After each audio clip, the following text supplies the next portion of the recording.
Ty, you opening us up? No, go ahead. This is your deal. So, a little background on this show. A little background on this show is when we started, right? Darren and Ben are like, "Oh, Tyler, you're the intro guy. You bring us in, like that's your deal." It was like the only value I brought to the show.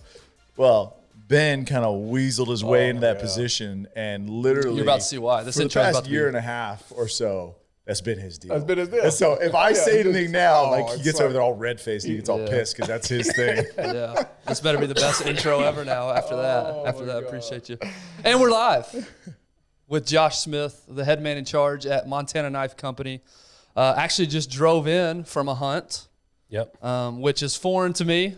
Never been hunting, not a day in my life.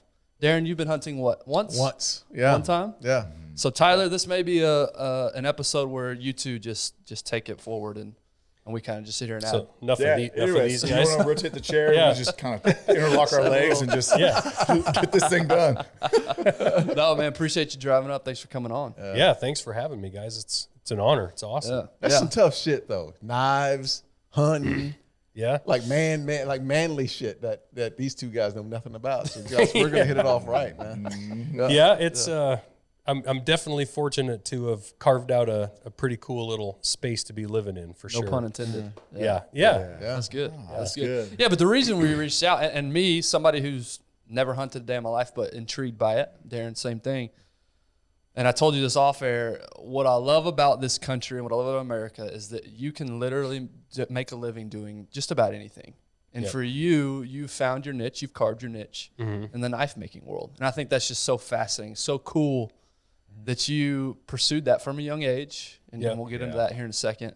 But you've made a career out of it. You made a life out of it. And you're impacting a lot of people through it. And I think that's just so awesome. What's awesome too about it is a lot of people say, "Oh, hey, I want to do this," or something that I love that I'm passionate about, but not overlooking the idea that you're one of the best in the world to do it. Yeah. You have to be excellent in order to create the platform that you have with the company. And you know, I've heard a bunch of podcasts and shows that you've been on, and it's like, oh, well, you just kind of came out of nowhere. Well, you haven't come out of nowhere. It's like I mentioned earlier when we were talking, Aaron Woodson has a song called Fence Post, and I became an overnight sensation in just over 10 years. Like being on the road, grinding, playing like bars and honky tonks, and then you come on the scene and you get Joe Rogan to endorse you, you get Cam Hain to endorse you. Oh, where'd this company come from? You've been doing it for 30 plus years. And becoming the best in the world and doing it. Yeah, and I think it's like anything where people start to achieve some great things or some cool things, is there's always more to that iceberg than the little piece sticking out of the water. And there's always that, and it's generally work, behind the scenes. Even if, in the sports world, you see some guy drafted in the first round and it's like, oh, he's so lucky, he's getting millions of dollars, he just got drafted. It's like, yeah, but there's a whole iceberg of work that kid probably put in from the time he was 5 years old on. All those hours in the gym. And for me, it's like the hours in the knife shop, all the thinking about it, the planning, the execution. It is interesting. People say it all the time. A guy yesterday, like, hey, you guys just came out of nowhere. And it's like, yeah, I bet I've been making knives for 30 years. We want to hear more about that. And it's funny you said that, because we've talked about this about Darren. Darren was a second round pick. So you think 21 years old, handed millions of dollars, but he was running sprints at 7 years old. Right. He was, grinding, lifting weight, maybe not that young, but maybe not that old. Yeah. But the point is, years of work went into that. And before we continue, sorry, with your story, I do got to give a shout out. We've got Bert Soren over here off to the side. I wish we had a fifth microphone, because I'm geeking out right now. This is the kind of guy that I'm interested in. You really wanted him to be on, you could have given up your seat. I should have. I should have. You could have. So, Bert, we'll have to have you fly back in, man, and we can have you on. Bert couldn't have done the intro like that. That's right. Ben will set up a hunt for you, and then you come back in. And This podcast will actually lead back around to Bert later. So yes, it will. You're wondering why we asked you to be here. Bert, come on. Anyway, but yeah, man, let's talk about your story. Let's get back to the beginning. We'd love to hear where it all started for you. Again, we know it started at a young age. I think 11 years old is when you actually first started. But let's go back to the very beginning, what was family life like? Where were you born? Where were you raised? All that good stuff. Yeah, I was actually, very few people know this, I was actually born in Colorado Springs, but as soon as I was born, I think 2 days later, my parents, they had planned on leaving Colorado. My dad grew up in a ranching family there. My mom's family was all from Montana, and so they wanted to live in Montana. So we actually moved north to Montana, moved to Lincoln, Montana is where I grew up, kind of right on the edge of the Bob Marshall Wilderness. It's a small little logging town. My parents started an excavation business. Actually told Bert today they had $50 when they got married, and by the time I graduated, had this construction company that 4 backhoes and an excavator and trucks, and kind of later on as we'll get into my story, that American dream, it's possible and we talked about today, all through hard work. I mean, they just work their ass off, and that was modeled really by my dad, especially my parents, but my dad modeled that just crazy hard work, just stacking rock after rock after rock until it's a mountain, and so that's Darren's in-laws. That's what they do out West Coast. Yeah, on the West Coast, northern California, Redding, California. Yeah, so same. So I'm very familiar. Yeah. So I grew up running backhoes and digging holes and doing all that stuff, and then, I was playing Little League baseball at 11 years old, and my coach would bring knives to practice to show the parents. They were hunting knives, and he was actually at that time really just getting going in his career. And of course, being an 11-year-old boy, I'm wanting to check these knives out. Yeah. I will say, I think I must have been a pretty responsible kid, because Rick's kind of a no bullshit guy, so he wouldn't have invited a little bastard into his shop, So my parents bought me one of his knives for Christmas, and then he invited me up there to make a knife. Mm-hmm. I made a knife, made a couple more up there, and Rick was probably getting tired of a little kid bothering him all the time. So he said, if you want to be a knife maker, you got to have your own knife shop. And so I had a lawn mowing business as well, and I was working in my parents' business. So I had a little bit of money, so I bought a $250 belt grinder, and I put it in my dad's shop and a couple other little small tools. And I just kind of went after it. And honestly, I think I started making a real mess in my dad's shop. Right. And so he was like, you can't be in here, because I was just creating a dust storm in his shop. And so he had a little lean-to, and we enclosed it one weekend. We actually milled the logs off of our place, and we cut the boards and closed in this little 10x10 lean-to. And funny story, he actually built the benches in there, but he built the benches based on how tall he thought I would be someday, not on how tall I was. So I had to stand on a milk crate. And there's a picture of me in Blade magazine standing on a milk crate grinding knife blades when I was 12 years old. Chest highs. That's awesome. And honestly, from there, I would still take my knives up to Rick's place. Rick Dunkerley is his name. I would definitely mention his name. But I would take them up, and he would critique them, and pretty much never, ever told me I did a good job. Just always told me what I did wrong. Mm-hmm. And I just kept striving to honestly, get their approval. And I was, what I didn't know at the time, nobody knew at the time, was I happened to be learning from a guy and another group of makers, that whole group that we were involved with, were all about to become world-class makers themselves. Mm-hmm. So I was lucky to be learning from the best of the best. Right. So as they ascended, I was right on their coattails, just trying to catch them, but I could never catch them. Right. And it's trying to become as fast as that kid 2 grades above you, and he just keeps getting faster. The book. Have you read the book Outliers? I have not, but I've heard. I need to, because I've heard about it. Yeah. So that sounds similar. You read it, right? Yeah, absolutely. Yeah. So it sounds similar to some of the things they talk about. And for your story, what I think about is, what if you'd lived in any other place? Yeah. Other than that one place with those people that were world-class knife makers. That's fascinating to me. And honestly, there's knife makers around every corner, even back then, and now it's exploded. But even back then, people would always be like, oh, I know a knife maker. And most of them, honestly, were just hobby guys that are doing kind of terrible knives, right? Mm. Well, I learned, I just happened to be being taught by guys that were on their ascension to world class, top notch makers. So 100%, like, what if I didn't play baseball? Right.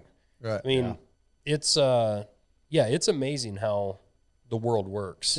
And later on I'll kind of get into, like, I've had a couple of those thoughts a couple times in my life, like, damn, I did not see this. Like, who would have thought this from playing Little League baseball? Yeah. So what was it about knives initially at 11? A lot of kids but for you, what hooked you initially? Well, and I was at that same age range, from 11 to 18. Of course, I was also super interested in the outdoor world. My parents didn't hunt. We were mentioning around hunting camp last night how we were sitting around the campfire and there were a couple toasts going on, people thanking people for things and whatnot. And we were kind of giving some thanks to some people that have helped us. And it's amazing, but I had a couple guys in our town that were completely really unrelated to me that just, I don't know how exactly it went, but basically they found out I wanted to learn how to hunt, probably in a conversation with me, and they invited me. And they how old were you at this time? 12, 13. Yeah. Uh-huh. Yep, 12, 13, 14. And so, like, a random guy in town just, like, started taking me bow hunting and would pick me up, drop me off at my folks' place, and, like, just taught me how to hunt. And my uncle would take me, and I remember him actually still, like, carrying me around through the snow, and I couldn't keep up. And that was when I was even littler. But I was just super interested in hunting and fishing, and I thought the whole, like, finding animals and being out in nature and, like, the fear of getting lost and, like, everything about it was exciting. Yeah. Everything about it was super exciting, and most of the time was totally unsuccessful. Just out there trying to figure it out. You're in Montana though, man. Damn. Yeah.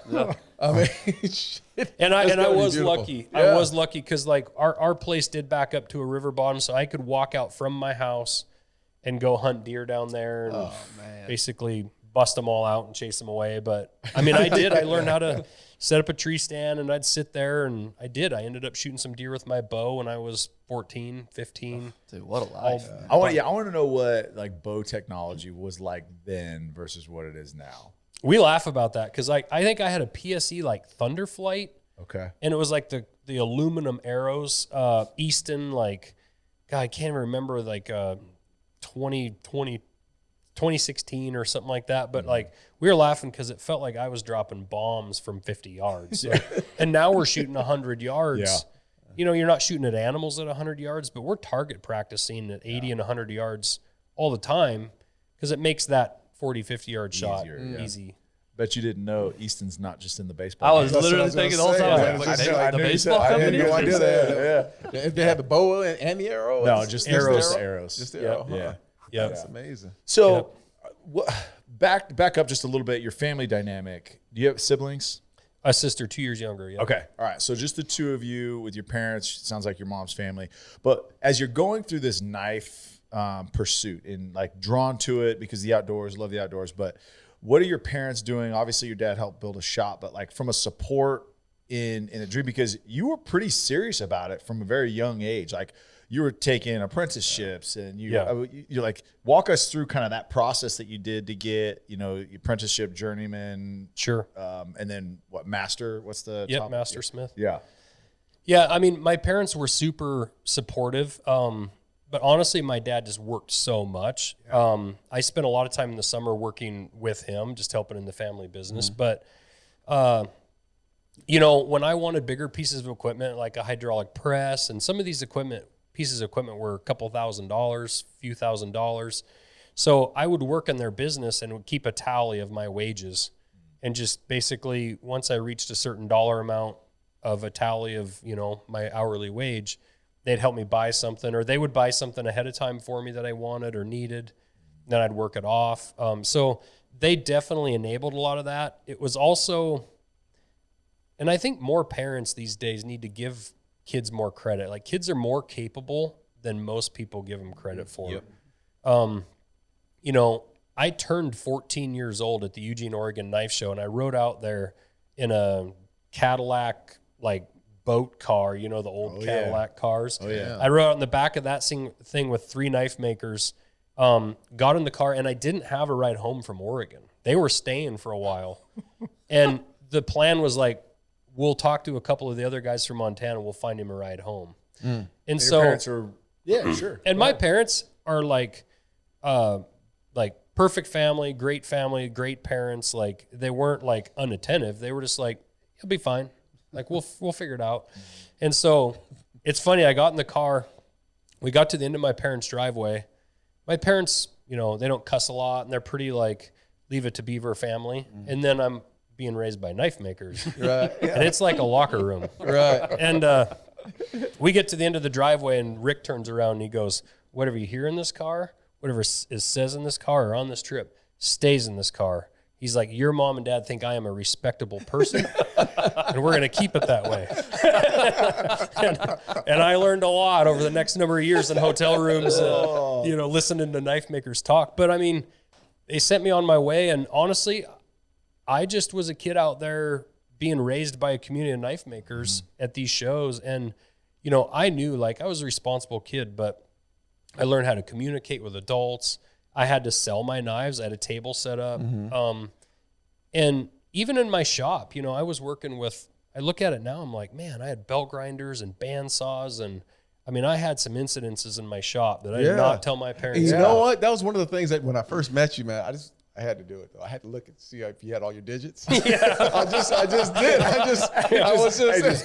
had to look down and go, got them. Yeah. Honestly, there were a few times, I mean, the drill press, honestly, was the most dangerous. There's this kid, it's like hits me about here, and I'm like drilling knife blades. Oh, man. As it's like, and then like, I'm not strong enough, it like catches and it's winging around the bit. And like, I mean, there was some seriously like, I wasn't telling my parents about that stuff. Yeah, you're here, man. But we have such like a helicopter parent mentality, and this is total tangent, but it's like we can't even let our kids walk across the street or go play outside in front of the house, let alone jump in a car with some random guys driving 3 states over to get to a knife show. When I was 15, I flew standby to Columbia, South Carolina by myself to spend a week with a knife maker my parents had never met. He was an old legendary guy. His name was George Heron. But I flew there standby, no cell phones. We didn't have cell phones back then. Yeah. And just to learn from him for a week. Excuse me. And so the point is like kids are super capable of responsibility. And actually, I think a lot of kids, it emboldens them like, wow, if I do this and I show this responsibility, I'm going to be given more responsibility. And my parents also used my knife shop against me. Like if you don't get this grade, you get caught drinking, like a lot goes on in the shop. And it was that way with football practice or basketball. Like my parents definitely had a standard kind of set. But that's a great idea. I didn't even think about that. Like let them create something that you can take away as a parent. But that is unusual. It really is unusual for a kid your age to have a passion like especially in knives.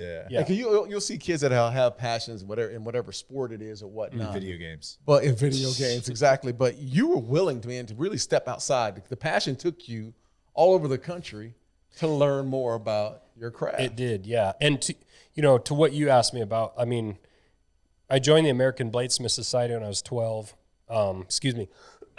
Sorry, I got a little cold before I came down. It's bad timing. Right, I know you were smoking. Yeah. On the drive. Don't worry. Bert, what you got smoking? Yeah. Get an expert over here. But no, I became the youngest journeyman knife maker in the world at 15 and the youngest master bladesmith at 19. And to do that test, it's a 2-part test. You have to do a performance part and then present your knives to a panel of judges. And so I had to forge a 10-inch blade, and to test performance, this blade had to be able to chop a 1-inch rope in half in one chop, which that's just to test sharpness. Can you make something sharp? It had to chop 2 2x4s in half and then still be able to shave. And so that tests edge holding ability. Does the edge dent when you hit a knot? Is it strong enough to get through there? And when you get through all the rope and the 2x4s, is it still sharp? Then you have to bend that blade 90 degrees in the vise without breaking it. And that's a way to show your heat treat. Can you make a blade that's tough, hard, but not too hard to break? So pretty incredible test. God, that's some. So what about the struggle side? Talking about both parenting, but also your mentality to struggle. We've had this conversation. I'd love to hear your take. We know struggle is important for kids, and we know it's part of growth, but it's hard to watch, our kids struggle through things. So what's your take on that? But then also what's your take on you personally? I'm assuming there's a lot of trial and error in this process of learning what you were doing. How did you approach that when you were learning? There was so much time I spent thinking of quitting because I could not get the approval of those older guys. I mean, they were brutal on me. I'd take knives and show them. They were always picking things apart. And I was always looking for that, yeah, that's great. That's great job. I was always wanting to be on their level. Yeah. And honestly, I think it's similar. If you use the sports analogy of that kid that's a couple years older than you and you're trying to catch him, right? And you get on the varsity football team, but you're not starting, or you're starting, but you're still not quite as good as them. And then you get to college and you just keep chasing this thing. And you think you're there, get my journeyman test. I think I'm going to get this approval. And it's well, you're not a mastersmith, right? Or it's now you're to the NFL. And it's finally after years, I still remember the first time, and I was probably 25 years old when I was at a show, and I think it was Harvey Dean. He lives in Rockdale, Texas. I handed him one of my knives, and he looked at it and he goes, "That is a damn fine knife." And that was all. That was it. Good job. And it was this it took me 15 years to get that I've kind of arrived type deal. Yeah. And there were a lot of times I wanted to quit. I remember telling my parents I'm never going to be good enough and blah blah blah. But I don't know. I don't know what it was about me. I don't think I was in any way really special. I just kept going. Yeah. And I think that's honestly the analogy of basically what life is. You just keep going. Mm-hmm. Yeah. Mm-hmm. And where was I? Oh, I was listening to a podcast with a guy the other day. I think he's a rapper, and he was talking about with gold, you keep getting thrown in the fire, right? But when they make gold, they throw it in the fire, they pull it out, they wipe off the impurities, and they put it back in the fire. Yeah. And you keep pulling it out and wiping off the impurities, and pretty soon you have gold. And in life, you just keep going into the fire, and you keep learning, you keep wiping off those impurities, and you just keep learning, and pretty soon it's gold. Is that your father? Does that come from your father's traits? Because you said your father was a hard worker, and I'm sure he had to overcome some things. He's a quiet guy. He didn't talk much, but he was never yelled at me. When we worked together, I still, some of my favorite memories, he just led by example. And he never stopped moving. Time management, working hard, honesty. I do definitely think the work ethic side of it comes from him. Well, I love, and I was listening, it's kind of random. I was listening this morning to the radio, and Jimmy Johnson, you're talking about the competitiveness and playing up and chasing those that are better than you. And Darren's told the story a lot. I think the reason the 90s Cowboys were so special in that area is because that's what they were. Yeah. Is they only wanted to compete with the best, and they were this morning talking about Michael Irvin and his competitiveness. When he went to Miami, we had him on the show very beginning of the podcast. And he literally walked up to the number one receiver on University of Miami's team and told him he was taking a spot. But would go out and wouldn't shy away from it. And he was always the last guy on the field, until the quarterback's arm would fall off. Yeah. He was out there running routes. And you see this big flamboyant personality and think, okay, he's just got it. But that work ethic that you're talking about. But Jimmy Johnson, in his book, he just came out with a book. Did you know that he just wrote a book? I heard about it. I didn't know it came out. And he's got a list, his top 5 characteristics in a player that he would look at when he recruited. And it was number 1 was intelligence, 2 was playmaking, and then 3 and 4 work ethic and competitiveness. Like those are the 3 and 4, and then the last, obviously, because he coached the 90s Cowboys, is character in Miami. So you could care less about character. Yeah, I thought you were saying a rap sheet. Yeah, not even made us. No, I could care less. Yeah. That's a good point. I think he was talking about football character. At least 3 felonies. Not personal character. but that the idea of like, work ethic. You've got to be a gym rat. You got to go in and you got to be able to work, or you've got to be in the shop and you've got to be perfecting your craft. But then the competitiveness, right? That's how you elevate. So many people in society today shy away from competitiveness so that they can then feel good about themselves. Yeah. As opposed to like, hey, listen, there's always somebody out there that's better, right? What's that one on social media that's going around is like, there's always a bigger dog out there. Somebody got to be the baddest dog. Right. Like, always chasing that person, and that is how you create excellence. And I just feel like we shy away from that so much now in society. Yeah, the whole hard work thing is interesting as I think more through it. To me, it's hard work to me is like digging ditches and manual, like that's hard work. Mm-hmm.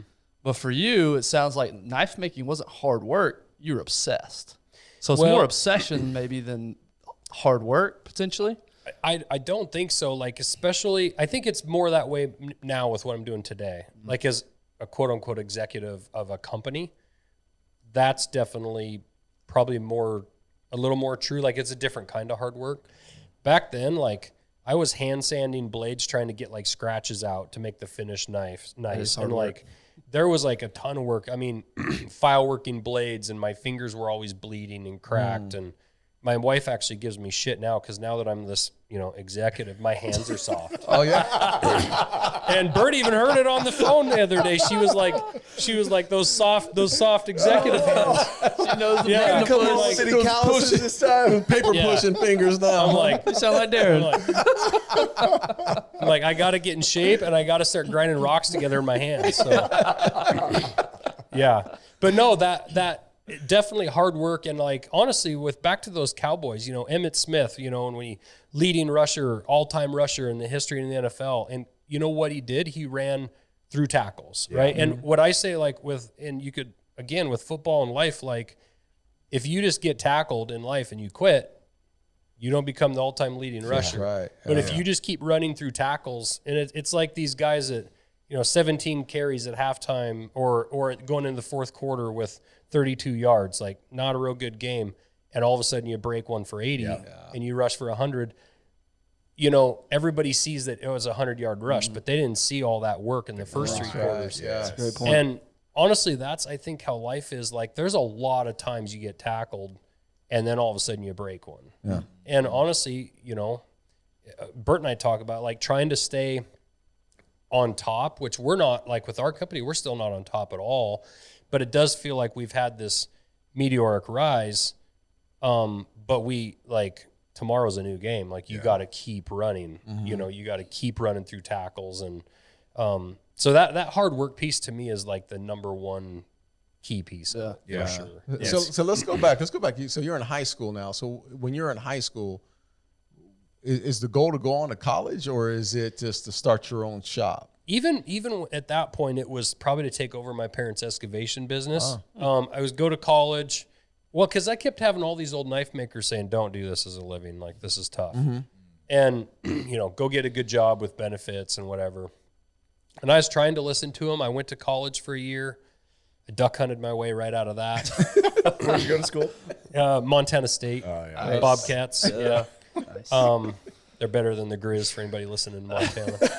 That was the only school that recruited me as a quarterback. I almost went to Montana State. Really? Yeah, I was the only one. What year? Oh, wow. This was 2003 I graduated, so 2003 would have been the first year. Okay, so Travis Lulay was there, a little red-haired kid, but he was a badass. That's the nice. I think that might have been the first year they beat the Grizz in like 20 years, and then since then we've been kicking their ass. So yeah. Wow. There's a little animosity here built up, huh? Yeah. But like the Grizz. No, they got a good program. Grizz and Cats have a good program. But anyway, I went to college. My heart wasn't in it. I was in an engineering degree, and I'm like, I don't need this engineering degree to run a little excavation business in Lincoln. We're not building bridges. So quit, went back, and I was working with my parents, but I just had this like burning thing of like, I know those old guys are saying not to do this as a living, but I got to try. So I quit, got married kind of at that time. And as soon as we closed on our first house, like the day after, I quit my day job. Once we had that loan secured. I was going to say, get that proof of income, get those W-2s. Yeah, exactly. So quit my job and went full-time making knives. And I did that for about 10 years. And it was awesome. I mean, I was really at that point, like ascending in the knife world kind of to the top of the game. Like at that point I was really like I say at that 24, 25-year-old mark, like getting the attention from these other knife makers. I was winning awards. I mean, I won Best Damascus knife at the Atlanta Blade Show. Now, what is Damascus when knife? I was 19. What is that? What is? It's layers of steel forged together. So like steel. a lot of people think about like the old samurai swords and stuff, the folded steel. Mm-hmm. It's that, and it's more decorative, but it's a pretty cool process. Is it stronger? No, that's the samurais. You know, there was that myth of like, hey, the more we fold the steel over, the stronger it gets. And you know, as we learned with metallurgy and with time, it's more about the steel and how you heat treat it. But it's a super cool process, and it's makes for a really interesting, like basically piece of artwork. Yeah, I've actually got one in my truck right now. Yeah. And What are you doing with us? What? You never know when you're going to need to hunt. You never know. so yeah, I mean, I started winning awards at shows, gaining a lot of notoriety, you know, a lot of magazines, and I was really ascending. And there was actually this is one of those moments where I ended up sitting in a spot thinking that I didn't see this coming. Kind of a long story short, I had a guy get a hold of me, wanted me to make a sword for his friend.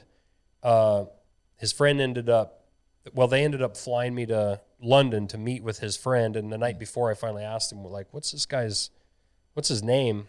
And come to find out, he was a prince in Abu Dhabi. Oh, wow. Flew me to London, went to the Wallace Collection Museum in London, looked at some swords. I came home, built him a couple swords, and then he flew me to Abu Dhabi to deliver those. Flew me to Istanbul, Turkey to look at swords in museum. But I was actually in his hotel room in London, and they had run real late to pick me up that day in London. And so we went to the museum, and when we came back, he was like, we start talking, he goes, you didn't have lunch, did you? It's like 7 o'clock at night. And I was like, no, I haven't eaten, but I'm good. Like, he's like, no, you need to eat. And I was like, no, I'm good. And he had a bunch of security guys around, and he goes, get him some food. And so they come over, and they're like, what do you want to eat? And I was like, I don't know, a burger or something. Like, I don't know. And in rolls this giant, like 8-foot silver platter of just everything on the menu. And he goes, you eat, we'll wait.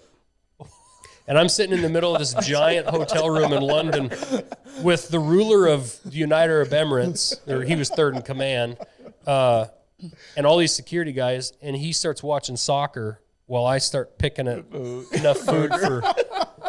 And I remember thinking at that moment, I did not see this in my path. No, a long way from Montana here. Yeah, and then being picked up by the consulate, the Arab Emirates consulate in Turkey, by an armed security guard in an armed Mercedes, and he said, "You don't go anywhere for the next 4 days. I'm with you 24/7." And like having him follow me around and do everything we were doing there, and it's like, insane. It's like Little League baseball can lead to some weird things. Yeah, be careful what sports you put your kids in. Yeah. But I mean, those knives I was making at that time period were super high end. I mean, anywhere from $2,000 or $3,000 to $30,000. And so, in hunting, or were you in the culinary space? those were like custom, like kind of art knives. So they were functional for sure, but more of like what people would display as artwork in their house. And knife collectors, or buy it.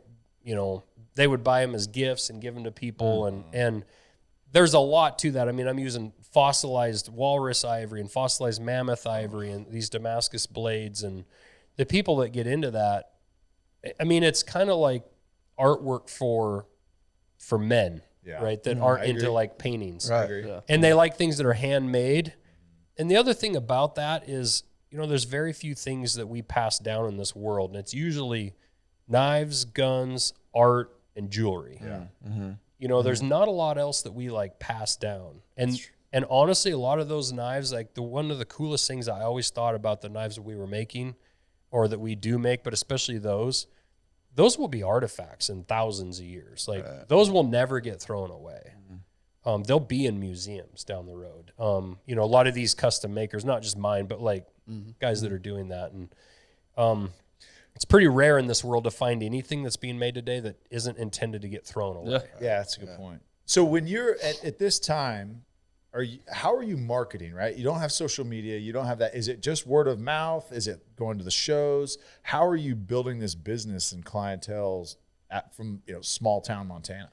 At that time, it was going to knife shows, 5 or 6 knife shows a year. New York, Atlanta, Eugene, Oregon, Vegas, Paris, France, like some of these big shows. And then I was very fortunate with my story. I had some really cool writers and people at magazines that really took a liking to what I was doing. So I was in a lot of magazines. I mean, almost monthly I was in some kind of a magazine. So I just got a ton of coverage that way. And then as social media just was starting to come around, especially like email, I was one that really embraced like collecting emails. So if I had knives available, I could email a couple thousand people and say, but I also use it as like a blog where I would email and say, this is what I'm up to. This shows I'm going to. This is what my kids are doing. And it was like, I treated it almost like it was social media before we had it. Yeah. And collectors are buying the person as much as they're buying the knives. They're buying, like, they like to know, what you're doing, what you're up to, story, what you're about, your story. So, but I'll say, like, as well as it was going, I started having kids young at 21, had 4 young kids. And it was hard. Like I was making these high-end knives, but they're expensive, but there's not a lot of profit in it by the time you're done. Like you're working on an art piece for a month. Wow. And if you want to take a week off and go hunt or go see family or whatever, you get sick or a lot of time when you're making something like that, you just screw up and you have a piece of steel that doesn't forge right, a piece of handle material that breaks. You're using these natural handle materials that are ancient. And so you lose all that time. And it was kind of a storm of things, but that 08, 09 time period started happening. The economy started going down. And I was like, the first thing people start cutting out of their budget are $5,000 knives. Yeah. And, to get us to where we are today, this whole entire time I kept thinking of this company I wanted to build, this Montana Knife Company. Because back then it was just Josh Smith Knives. It was just me. And I registered the name Montana Knife Company with the state of Montana when I was 19. Dang. And I wanted to build a hunting knife company. But in my 20s, when I was trying to climb to the top of the knife world, I couldn't do both things at once. I couldn't start a company, also ascend to where I was trying to get to, and also raise kids. And I didn't have the money to launch a company. And quite frankly, I wasn't ready. I knew I wasn't ready. Like, I was later ended up divorced. I kind of knew with that person, I wasn't going to be able to run this company. Like all these factors were reasons I didn't launch it. Yeah. Even though I had a marketing buddy who was like, let's do this. And I'm like, I will, but not now. And I think a lot of times, like a lot of people never take the jump, and then sometimes people actually take the jump too early and irresponsibly. Yeah. And I had to raise my kids. So in 2010, I actually quit, and I had an opportunity to take a job with the local power company. Yeah. And I got on there, bottom of the barrel, started working my way up, got an apprenticeship, and I ended up becoming a journeyman lineman for the power company. Nice. And worked on power lines for the next 8 years. I want to take a quick break and thank our partners, Sleep Number, and highlight a couple things they're doing. Guys, these Sleep Number beds are unreal. The technology that they've created, the feedback that it gives you on your sleep. I've got the app opened up right here. They tell you things like your heart rate variability, your breathing rate, all these type metrics and feedback to give you so that you can improve your quality of sleep. They're all over the place. You can go and check yourself out, a Sleep Number store, wherever you live. Go to sleepnumber.com as well. They've got great resources on there. We just talked about this not too long ago. They have a whole blog section, all these articles, things that you can improve your health. Sleep Number is definitely changing the game when it comes to bedding. So get yourself the Sleep Number, get yourself to sleepnumber.com and check them out. Now back to the episode. Yeah, we just had this conversation with Tom and talking about duty and his mother. She didn't, she couldn't pursue her dream because she was having to take care of kids. Same for you. It sounds like you had to go, it sounds nice, pursue your passion, do what you love. Sometimes you just got to get it done. And you've got to do things that provide for others and sacrifice what ultimately that you're after. And it sounds like you had to make that decision. That was definitely the hardest decision in my life, was quitting that, because that's what I'd done since I was 11, and that's what I loved. Mm-hmm. Yeah, like, I didn't want to go work for a corporation. Yeah, in that time when it got hard, did you still love it? Did you still love doing it? I loved doing it, but at that point, I wasn't loving doing it for a living. Yeah, like I loved to do it, but the pressure of, I had a 2.5 year backlog, but I can only make knives so fast. Right. And so I constantly felt I was in this position of, if I cut corners and go faster, I can get these knives done quicker. But then I was also trying to become known as one of the best knife makers in the world, and you can't cut corners to do that. That is a really tough balance, because in the end, you're a capitalist. You want to make money. Yes. And you need to support your family. But it's also, like you said earlier, it's also the story, right? People want to buy from those that they can trust and have a story about them. So you're walking a fine line here. If you walk in my shop, I'll open up my cupboard and I have a stack of blades that I'll show you that most people look at and go, why aren't you finishing this? And I was like, well, there's this little flaw here. And they're like, are you freaking crazy? Like, Damascus blade etched, like ready for a handle, probably 2 weeks of work in it. And it was like, yeah, but it's not perfect. Like, there was definitely but I was also commanding a pretty high dollar. Like, I had to adhere to my morals on that one. But you're an artist, right? Like, that's like, I mean, think about how many like poets or artists like Van Gogh or whoever is like, I'm going to rush through this one and get it out there, right? Your name is forever, especially when it was your own company. Yeah. Your name is forever going to be attached with that piece of art. Yeah. And so I get it. And that's probably also why you weren't ready to start a company, because it's like, I have so much work ahead of me. I can't train somebody, and it's my name on it, and it's art. Like, there's no way that I could pass this off to somebody else, just because of the quality that you were at or building to. Yeah, and I couldn't hire people to help me with those knives, because those, again, if you're buying a painting from an artist, you're not buying it from his employee. Yeah, right. And with Montana Knife Company, we're building production knives, and people understand there's employees. But Josh Smith Knives, like the name says, it's a Josh Smith knife. So I couldn't hire anybody to help. And I kept having this like burning sensation that I had to do this Montana Knife Company, but I could not do it and launch that being a custom knife maker. Like, the two weren't going to go together. And so I got that lineman job. I ended up divorced, single guy, just doing the lineman stuff, 4 kids. My house burned down. Right after I got divorced, and no, she didn't burn it down. Weird coincidence. So I'm living I bought a fifth wheel and I set it in my driveway. I'm living in that fifth wheel, 4 kids, going to work. And at that time I was an apprentice lineman. So they don't want to hear about your problems at work. Like, you're just an apprentice, like, shut up and go to work. And so I started building a new house while I was doing my apprenticeship. And honestly, it just felt at that point like there was no gains of 1 yard. It was all tackles for a loss. Like, could not. It felt like for a while I couldn't catch a break. How long was that stretch? It was like It was like 2 years. 2 years. Yeah. It felt like, because divorce, and then after divorce, somebody told me it takes like 3 years to fully get back on your feet. Financially, emotionally, like just the whole thing, getting it all settled out with the kids and everybody, and that part went well. But not easy, and then the house deal. And then it's like, all of a sudden I started breaking tackles, and the biggest tackle I ever broke was meeting my new wife, because she opened up the possibilities from then on. So I supposed to go to a bar and just have a drink and meet some friends. I got there. They like called and no-showed, and I was like, well, I'll stay and have a beer and then I'll go home. And, asked this girl to dance, And then her friend was there. Her friend ended up becoming my wife. But I met her and we started dating and got married. And I was telling her about this idea of Montana Knife Company.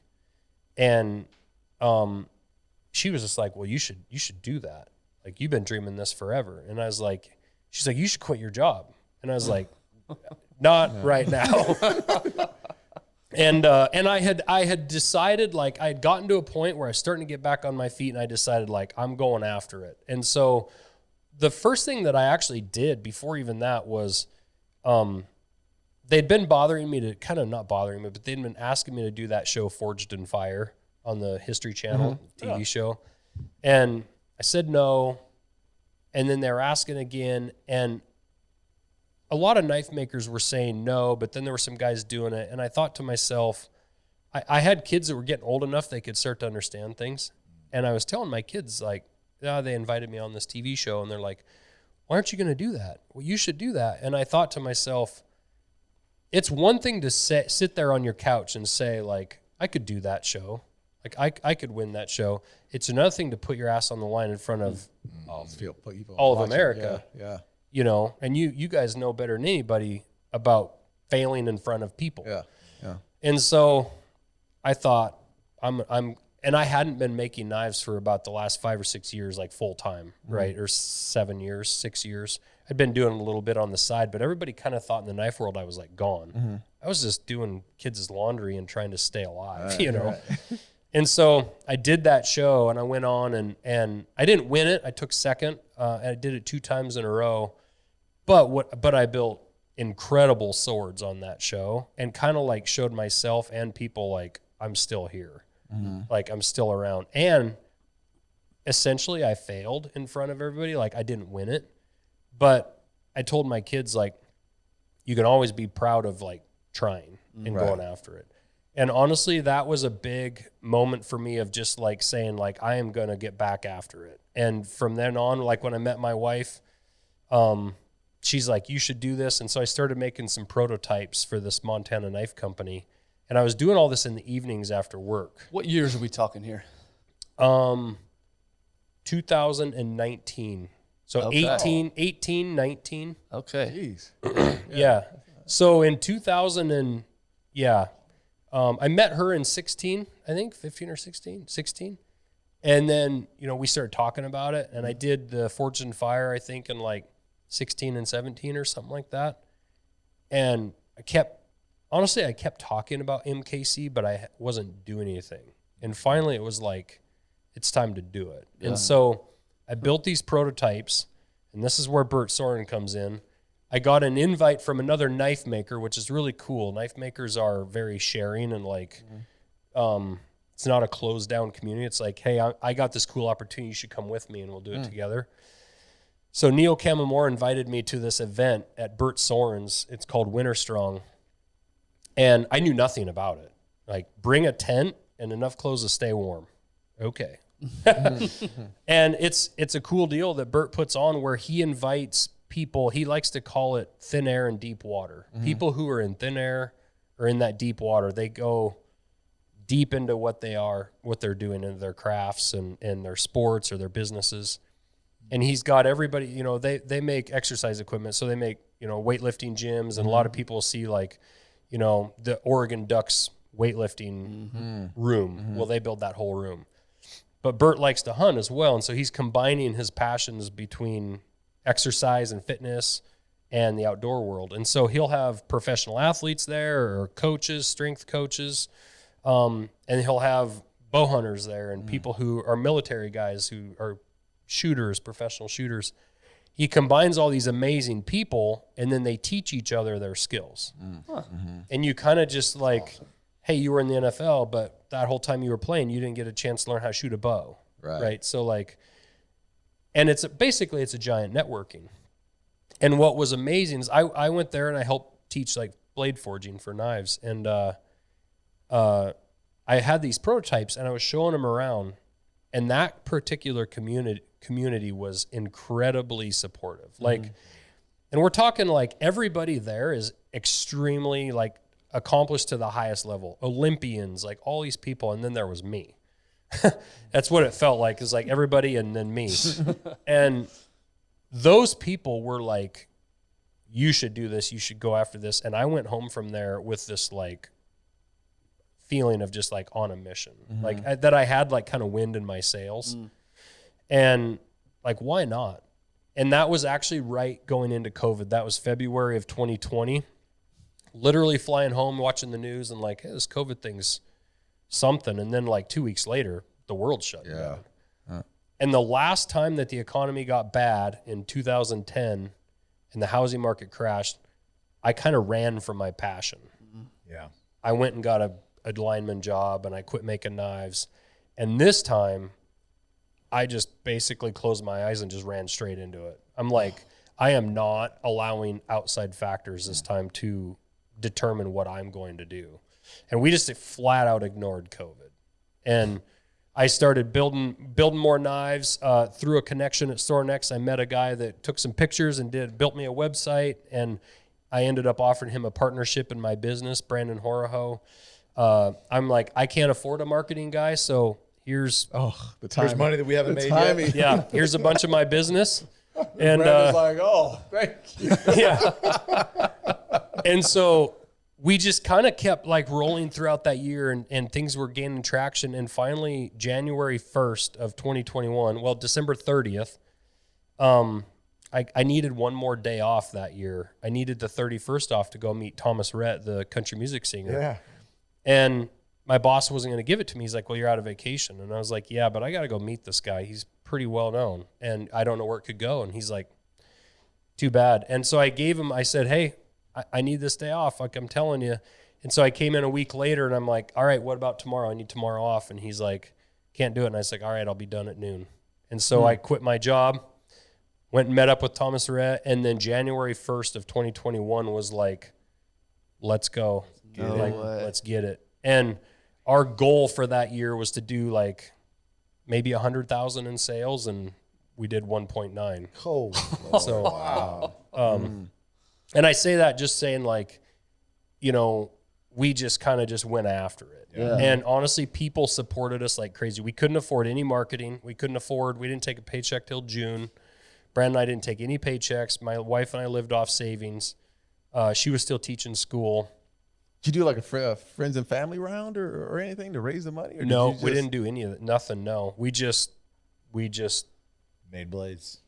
So what was the takeoff? And so, point? so what we did is we made just what we could afford. I mean, I initially made 200 knives, and we sold them, and then I made a couple hundred more, and then made like 300, and then made 500. Okay, now look, so you're making more knives. So are you hiring now, or you got to be hiring? So now what I'm doing is I started using some shops around the country to like, hey, laser me some blades out, right? And found a shop that could do like CNC mill work. And like I started partying it out all around the US. And then we got them in, did all the finishing stuff, assembly, packaging, sharpening, and essentially job shopping parts of it around. Right. And like I learned a ton because I knew nothing about manufacturing on scale. I was making one knife a month as a custom knife maker. And now I'm starting to make a couple hundred. And learned a lot of hard lessons in that process and still learning, but that's how we did it. And then, you know, by the end of that year, I started hiring like a couple high school kids to kind of help out a little bit. My kids helped a ton, like after school on the weekends. And we just kind of kept building, honestly. And, you know, now we have about 52,000 in production. Wow.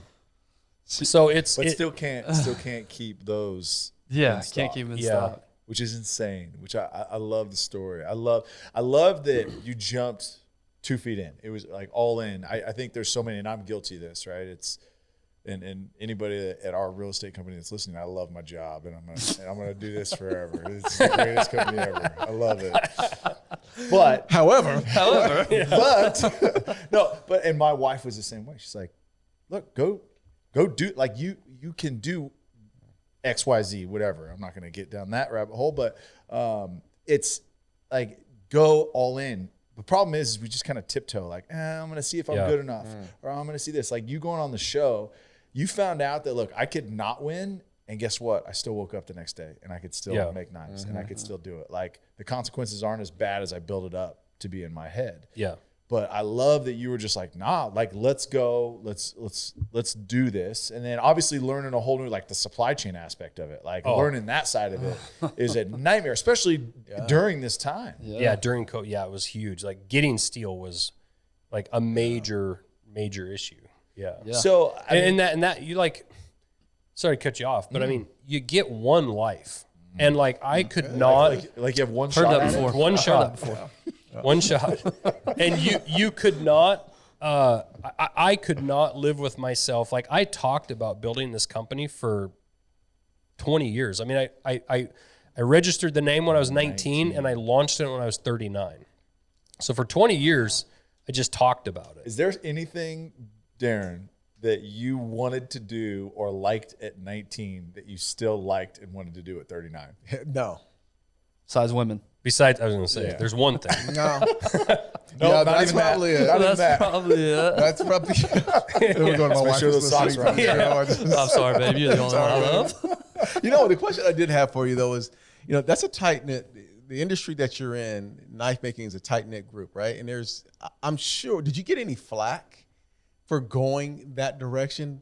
Because most of these guys are just building or making these knives for individuals, right? Yeah. So now you've crossed over. Right. Yeah. Now you're promoting to the masses, the mainstream. So are you catching some negative flack because of it? No, and it's interesting. That's actually that's like a really good question, and it's a really good observation, because the custom world and the factory world are two different worlds, right? I mean, even like when I was going to knife shows all that time, I wasn't hanging out with factory knife companies. Right. I was hanging out with knife makers and artists. And so I think one thing that I've had a couple guys say is what they find super cool about the company I'm building is it's the only knife company in the world run by a master bladesmith. A lot of these other huge companies are run by suits or by someone who starts a company because they have the business acumen, and they know how to go figure out that supply chain and find a couple people to hire. And I'm not saying, I'm sure some of these other knife companies have some people in them that, you know how to make a custom knife, but honestly, there's nobody on my level. And so I think that's part of it, is a lot of those guys I was around are proud of what we're doing. I am sure, jealousy wise, like I'm sure there's some guys that like see all our marketing or whatever. Right. And I'm sure it's there's the haters out there. Yeah. But I've never heard any of it. No. And actually one of those, the Harvey, I just talked to him last week. In fact, he's going in for heart surgery here on Wednesday, and he called me to tell me that. And he was the one when I was like 25 that said like, well done, on that knife. He called me and he was like, I'm just calling you to tell you I'm going into the surgery and like, should all be fine. But he's like, he's like, but if it's not, he goes, I just want you to tell you I'm real proud of what you're building. Oh, that's and it was like super emotional moment, because that's that, like, you're looking for that, what do you call it? Validation. Validation from people that you respect and look up to. Yeah. And I think they're proud of what we're doing. And honestly, I'm trying to represent knife makers and knife making in a positive light. Like, you're not going to see us doing stuff on our Instagram or whatever that's like going to, I think, embarrass the knife community. Yeah. I've always been a big proponent of trying to grow the knife company and teach. We put on conferences at my shop back when I was a full-time maker, teaching, it's like, you're interested in making a knife, fly up to Montana and come to our conference. And I would fly knife makers into my shop from all over the world and pay them, and they would teach classes. Knife making's super open, and and I always say this, and I got to point this out, like the whole becoming a master smith at 19, like, are you really a master smith of anything or a master of anything at 19? Like, absolutely not. I passed the tests that I was required to pass, but to me, that's like just the beginning of your learning. Yeah. Like, just because you get your master's degree in engineering at 26, like, are you a master engineer? Or is the dude that's 60? Yeah. And so, and the only reason I got so good so fast was because those old guys were willing to share. Right. And because they kept, like, instead of telling me what I needed to hear or wanted to hear, they told me what I needed to hear. Instead of just saying, like, oh, that's good job. Yeah. So I go home and keep making the same shit. Yeah. Like, they were like, no, it's not good enough. Like, yeah, it's good for a kid, but it's not good enough to sit on the table with our stuff. Right. Yeah. You know. So is there any reservation of getting too big and growing too much? Wanting to honor the custom side of it? I mean, is there? No, not. And, you know, honestly, there's a reason I have two different company names. With Montana Knife Company, that's the production side, right? The Josh Smith knives, like and as we build this new building and kind of move out of my shop and give me my shop back, I still want to make custom knives. Okay. Like, I love making custom knives. But no, like, I absolutely want to grow this company as big as I can. But I want to do it in the right way. And so, in one of those is like, everything's going to be made in America. Yes. Like, I had so many knife makers tell me, I remember this one guy's name, I won't use his last name, but his name is Mike. And I was standing there showing him one of those prototypes I took to Burt's. And he was like, yeah, you can't make and sell that and make a profit in the US. Like, you have to make that in Taiwan or in China. And I was like, I don't think so. And he's like, yeah, you cannot do it. And he was showing me some other knives that were made over there that look pretty nice. And I was like, dude, I am not doing that. And I swear, good for you. You can manufacture and sell things in America made by Americans, and Americans will support that. Yes. You know? And I think there's, I just think the other thing that really bothers me is that people think that our country's so unfair, there's not opportunity or whatever. The American dream is absolutely alive and real. Like, it's not easy. That's right. It's for sure not easy. Right. And it also, like, it's not going to happen overnight. MKC seems like it happened overnight, but, like, man, you got to keep breaking tackles, you know? I think the pandemic showed us that there is opportunity. There are a ton of companies that came up and were created through the pandemic. We talked about this in the middle of it. Remember, we were talking about, like, the opportunities because either you're going to be a victim or you're going to take the opportunity and make something out of it. And there is, and especially with social media. I mean, the reach now that you have to just get your brand out, to, you know, market, tell your story. I mean, it's incredible. I'm somewhat of an anti-social media.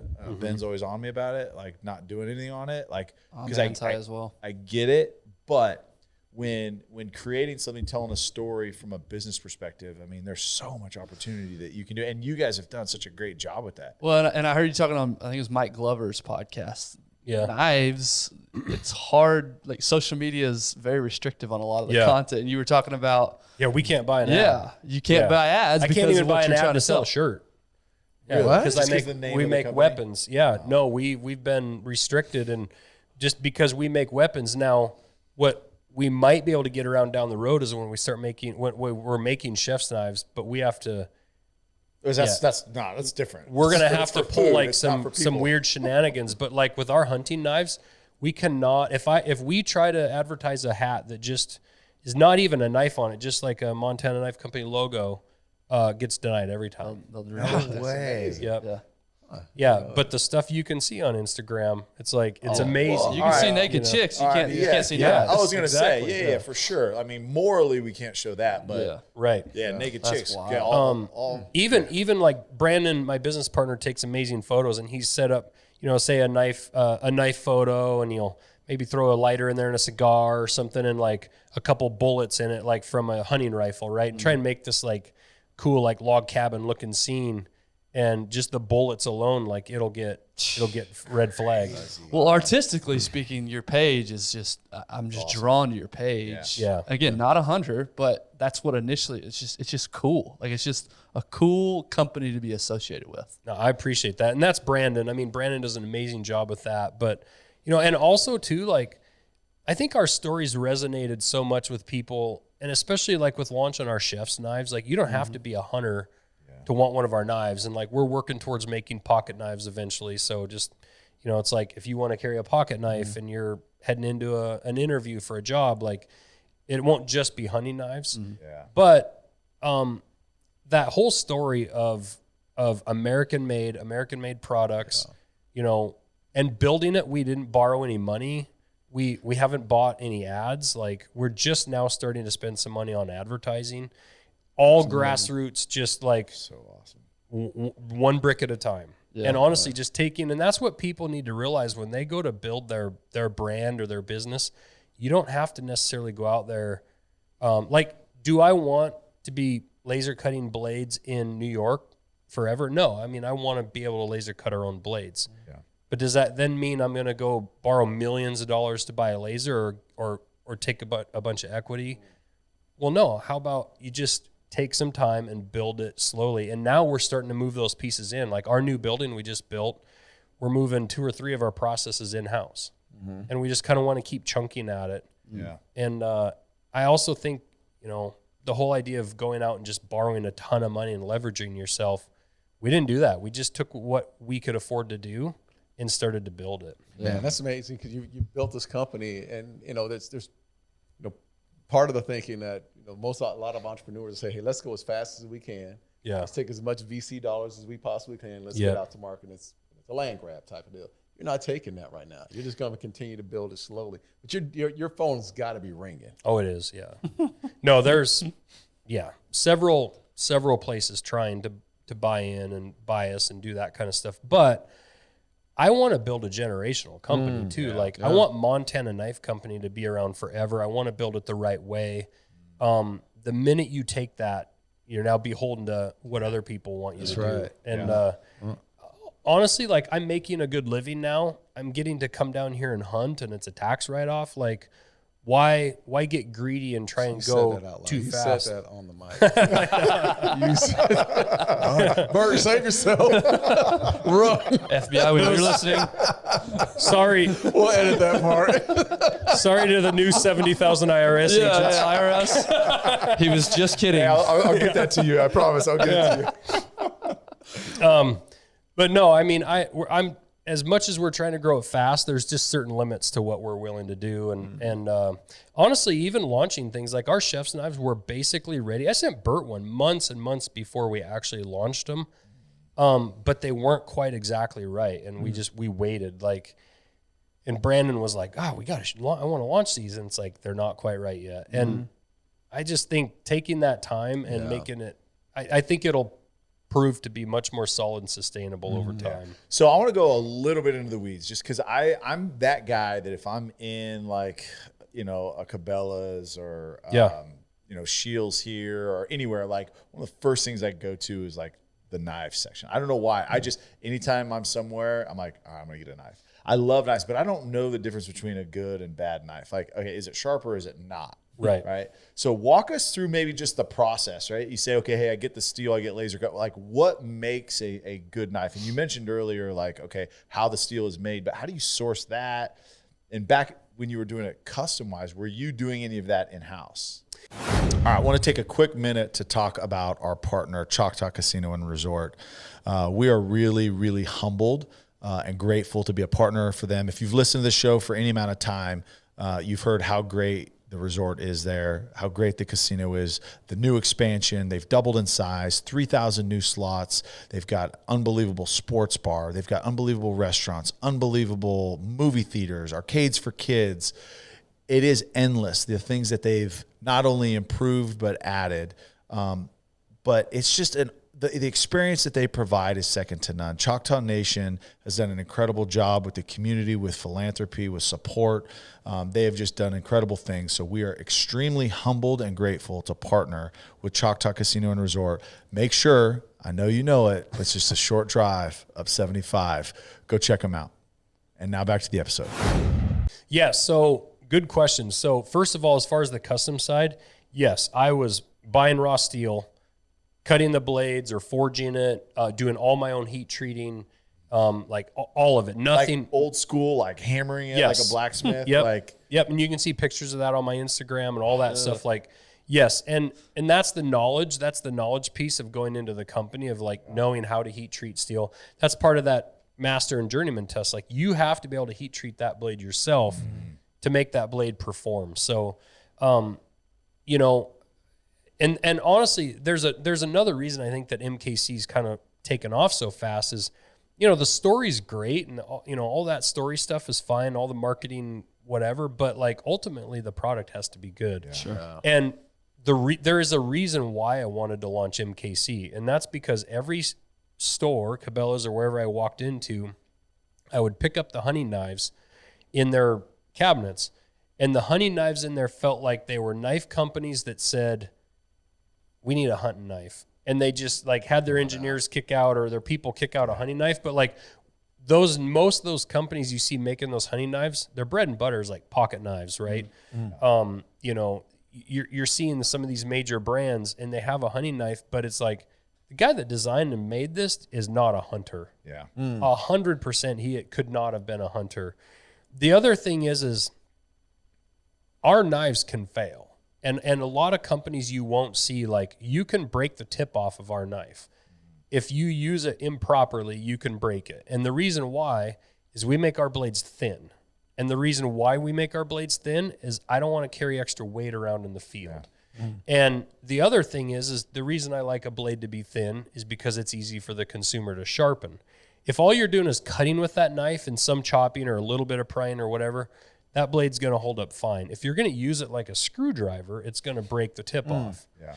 But a lot of these companies are so scared of a product failing that they make the blades damn near indestructible, which actually makes them have really poor edge geometry. It makes them cut really poor. It makes them extremely hard to resharpen. There's way too much thickness behind the edge. When you sharpen on a stone, you're taking steel away. Well, if you have all this weight, this heft behind the edge, that's all that steel you got to remove on a stone. And the average person isn't going to be able to do that. So steel selection is extremely important. You know, I see marketing stuff from some companies out there, and they'll say, you know, our blade is 68 Rockwell. It's the hardest blade in the industry. Well, that's awesome, but you're holding a piece of glass. So that blade is hard, but it's not tough. And the hardness and toughness in a blade is an inverse scale. The harder it is, the less tough it is. And so like rubber isn't hard, but it's tough as hell. Glass is hard as hell, but it's not tough. And so when you heat treat steel, you temper it down and you're trying to find this nice balance. Is this knife a chef's knife? Well, if it is, it can be harder. It's not chopping 2x4s or trees or hitting bone. If it's a hunting knife, is it a little small thin one that you're going to be doing delicate like caping and small jobs, or is it a 6-inch blade you're going to be batoning through wood? And you have to make your edge geometry and your heat treating all match that. And then you get into the ergonomics. When you're inside the cavity of an animal and you're using that handle, does that blade slip out of your hand? Does that handle feel good in the hand? Is it too fat, too thin? Like, does it give you blisters when you do a lot of work with it? The other thing that people don't look at, you buy this knife in a store, okay, sir, I'll go get the sheath. They come out and they give you this piece of shit sheath that the knife's going to fall out of or that you can't carry. Our sheaths are, you know, molded to the individual blade, and they're made to carry externally right on your chest where that knife is secure but accessible. I don't want to stuff a knife down in the bottom of my pack. I want to have it accessible on my belt. We have ranchers that are carrying them on their belt and they're riding horses all day. When they jump off and they need a knife, they need it right now. You know, military guys, survival situations, you know, law enforcement. They want a bunch of buckles and snaps and shit. Right. They need that knife accessible and, you know, be able to draw it quickly. So, but that's what you're saying, right? If you got these, just say gun companies making knives, right? They're like, all right, hey, you know, make a knife because we've got to be on the shelf next to our competitors or whatever. Right. But you know that those guys are not hunting. Like I didn't even think about that. Like as you're in there and you know you're quartering an elk or something like that, and you're getting in there, does it slip or you know can you leverage the knife in certain points you know to cut through a ligament or to cut through some cartilage or something like that. Like where is it functional? And I didn't even think about all that stuff. I was like, I just think is it sharp. But to your point, you know, my knives that I'm sharpening, right? Like you've got the cut, but then where it actually is sharp is just this little tiny like edge that, you know, goes from a real fat knife. Right. And then down at the end, it's just the point here, but how fast does it get dull? And my knives get really dull really fast. Yeah, and there's probably spend more than $30 on a knife. Throw away those shitty knives and then go Montana knife. And there's a lot to that. I mean, we could go way down the rabbit hole, all that stuff. But I mean, the other thing that really bothered me, the trend in hunting in the last 10 years has been the throwaway knife, replaceable blade. Oh. So it's essentially their razor blades. And quite honestly, they're handy. They have their purpose, they have their function. Except that they pop out. You can grab one real quick, throw it in, and you're working on an animal. And if it does go dull, you grab another one, you pop it in, you throw it away. That really bothers me that in this society we're getting to the point where instead of just learning how to sharpen it, or instead of buying something that's quality, I'll just buy something I'm expecting to throw away. And then you also lose that piece of like, if your grandfather was a hunter and he passes that knife down to your dad and now you, like, you have a piece of family history. Yeah. And like I said earlier, we only pass down knives, guns, artwork, jewelry. Why would we start throwing away something we've traditionally passed down for generations? And I've sharpened thousands of knives, or at least hundreds of people have come into my shop and they're like, hey, I have this old buck knife, or I have this old timer or Schrade that was my grandfather's, or, you know, he carried it in Vietnam, or, you know, my dad carried it. Can you sharpen it? And I'll sharpen it. Maybe they'll put it away. Or the guy's like, it was my grandfather's. I want to still carry it. Like, he'd be proud if I still carried it. And it's nothing special about the knife. Right. What makes it special is whose hands it's been in and what's been through. Yeah. You showed a picture, a video, and I'm going to butcher the details, but it was a family member of yours from a long time ago, right? With the old butcher knife that you still have today. My great-great-grandfather, I think it is now. I lose how many greats it is. They settled in eastern Montana, in Two Dot, Montana. They built a 2-dot bar, and he built a butcher shop. And I still have his butcher knife, and there's an old black and white photo that I posted, and you can see that butcher knife laying on his table, and my grandfather is standing next to him, and he's about that tall, about 3 feet tall. Yeah, that's awesome. And that's a knife that, it's a simple knife. There's nothing special about it. It's like the knives we're making today. I'm making them simple for a reason. I just want them simple and to work. But what makes that knife special is that photo and that history. Yeah. And it's like, you know, my grandfather, you know, like these days, like, Bert's going to pass down knives that his kid's going to be like, oh, my dad went on a hunt in Alaska and was a bear hunt, and he used this knife, you know. I just think that stuff's really cool. Yeah. And, you know, I don't think there's a lot of stuff made in China that we're passing down these days. Yeah, that's a good point. You know? No, I love that. That draws me y'all's company for sure, is the American made, and that's why we're drawing a company like Jocko Fuel as well. Jocko's awesome. I mean, Jocko's phenomenal. Origin that Jocko's involved with. Same concept. Made. Everything is here. Everything is domestic. Yeah. And, you know, Jocko's a veteran. I mean, that's the other part of it. Like, why buy American, right? Well, the first year we're in existence, Brandon and I didn't take a paycheck until January. But in August, we put on a veterans event at our shop, and we flew 20 veterans in to teach them how to forge blades. Forging can actually be a super therapeutic thing for people to do. Huh. So if you think about it, a forge is pretty easy to attain. You can build it yourself or buy one, find an anvil or even just a big heavy piece of steel and a hammer, right? And we've seen veterans, a friend of mine, Joe Maynard, became a knife maker, but he was a Black Hawk helicopter pilot.